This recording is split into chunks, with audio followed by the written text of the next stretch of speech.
ಮಧ್ಯೆ ಯುದ್ಧ ಕ್ಷಣ ಕ್ಷಣಕ್ಕೂ ಆತಂಕಕ್ಕೆ ಕಾರಣವಾಗ್ತಾ ಇದೆ. ದುಬೈನಲ್ಲಿ ಸಿಕ್ಕಾಕೊಂಡಿರುವ ಬಳ್ಳಾರಿ ಶಾಸಕ ಭರತ್ ರೆಡ್ಡಿ ಉಳ್ಕೊಂಡ ಹೋಟೆಲ್ನ ಸಮೀಪವೇ ಮಿಸೈಲ್ ದಾಳಿಯಾಗಿದೆ. ಹೋಟೆಲ್ನಲ್ಲಿ ಸುರಕ್ಷಿತವಾಗಿದ್ದಾರೆ ಬಳ್ಳಾರಿ ಶಾಸಕ ಭರತ್ ರೆಡ್ಡಿ. ತೊಂದರೆ ಇಲ್ಲ ಅಂತ ನಾಗೇಂದ್ರಗೆ ಮಾಹಿತಿ ಕೊಟ್ಟಿದ್ದಾರೆ ಭರತ್ ರೆಡ್ಡಿ. ಸಿಎಂ ಜೊತೆಗೂ ಮಾತಾಡಿ ಮಾಹಿತಿಯನ್ನ ನೀಡಿದ್ದಾರೆ. ಇಸ್ರೇಲ್ ಇರಾನ್ ಮಧ್ಯೆ ಯುದ್ಧ ಕ್ಷಣ ಕ್ಷಣಕ್ಕೂ ಆತಂಕಕ್ಕೆ ಕಾರಣ ಆಗ್ತಾ ಇದೆ. ದುಬೈನಲ್ಲಿ ಸಿಕ್ಕಾಕೊಂಡಿದ್ದಾರೆ ಭರತ್ ರೆಡ್ಡಿ. 25 ಜನ ಹೆಣ್ಮಕ್ಳಿದ್ದಾರೆ ಅಣ್ಣ. ಅದೇ ನಮ್ಮ ಬಳ್ಳಾರಿಯವರು ಒಂದು 52 ಜನ ದುಬೈಲಿ ಸಿಗಾಕೊಂಡಾರಣ್ಣ ಈಗ. ಅದೇ ಈಗ ತಾವು ಅದೇ ನಮ್ಮ ಇವ್ರು ಅಂಜು ಪರ್ವೇಸರ್ ಮಾತಾಡಿದ್ರಂತ ಈಗ 52 ಜನ ಪಾಪ, ಅದರಲ್ಲಿ 25 ಜನ ಹೆಣ್ಮಕ್ಳಿದಾರಣ್ಣ. ಹೋಗಿದ್ರಣ್ಣ ದುಬೈಗೆ ಟೂರ್ ಅಂತ ಹೇಳಿ ಹೋಗಿದ್ರಣ್ಣ.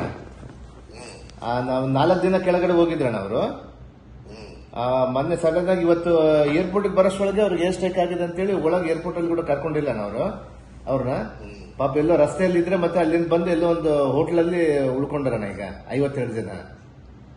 ಅದರಲ್ಲಿ ಬಳ್ಳಾರಿಯವರು ಒಂದು 32 ಜನ ನಮ್ಮ ಕ್ಷೇತ್ರದವ್ರೆ.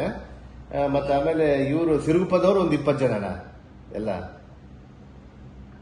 52 ಜನ ಆಗ್ಯಾರಣ್ಣ ಅವ್ರ. ಅದಕ್ಕೆ ಈಗ ನಮ್ಮ ಅದೇ ಇವ್ರು ಯಾರು ಇಂತ್ಲೊಂಗ ಅಂತೇಳಿ ಜಮೀರ್ ಅಂತೇಳಿ ರೆಸಿಡೆನ್ಸ್ ಕಮಿಷನರ್ ಮಾತಾಡಿದ್ರಂತಾನ ಅವರು. ಅವರು ಪಾಪ ನಮ್ಮ ಇವರೆಲ್ಲರೂ ಅಲ್ಲಿಗೆ ಹೋಗಿರೋರೆಲ್ಲರೂ ಸಿಎಂ ಸಾಹೇಬ್ರ ಗಮನಕ್ಕೆ ತಂದಿದೆ ಅಂತ ಹೇಳ್ದಣ ಅವ್ರಿಗೆ ಆಲ್ರೆಡಿ ಅವ್ರಿಗೆ. ತಮ್ಮ ಗಮನ ಬಂದ್ ಮಾಡಿದಾರಣ್ಣ. ಎಲ್ಲ ಏರ್ಪೋರ್ಟ್ ಅಲ್ಲೇ ಬಂದ್ ಮಾಡಿಬಿಟ್ಟಾರಣ್ಣ ಮಾರ್ಚ್ 2ನೇ ತಾರೀಕುವರೆಗೆ.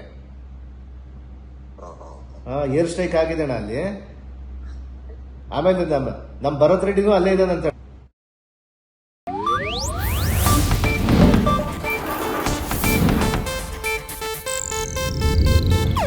ಇದು ಏಷ್ಯಾನೆಟ್ ನ್ಯೂಸ್ ನೆಟ್ವರ್ಕ್ ಪ್ರಸ್ತುತಿ.